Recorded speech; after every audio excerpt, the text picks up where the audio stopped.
CPIM Teliamura অঞ্চল কমিটির উদ্যোগে বুধবার তেলিয়ামুড়া পৌর পরিষদের চিফ এক্সিকিউটিভ অফিসারের নিকট 10 দফা দাবির সমর্থনে এক ডেপুটেশন প্রদান করা হয়। এর আগে দাবিগুলোর সমর্থনে সিপিআইএম কার্যালয়ের সামনে থেকে এক মিছিল তেলিয়ামুড়া বাজার পরিক্রমা করে ওমপি চৌমুহনীতে পথসভা সংগঠিত করে।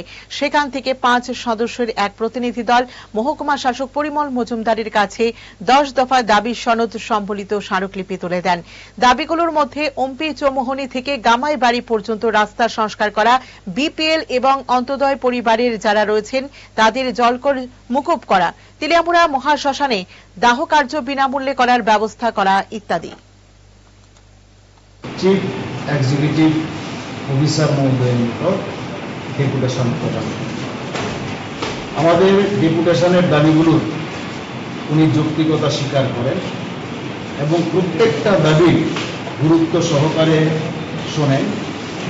উনি আশ্বাস দিয়েছেন যে এই দাবিগুলো পূরণের জন্য যথাযোগ্য ব্যবস্থা উনি গ্রহণ করবেন।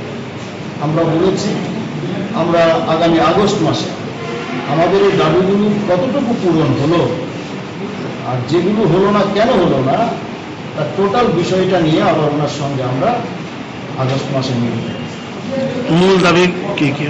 আমাদের 10টা দাবির মধ্যে প্রথমত তেলিয়ামুড়া ওমপি চৌমুহনী থেকে ফরেস্ট রেঞ্জ অফিস পর্যন্ত যে রাস্তা, এই রাস্তা দীর্ঘদিন বেহাল অবস্থা, সেখানে দিয়ে আসা যাওয়া করা যায় না।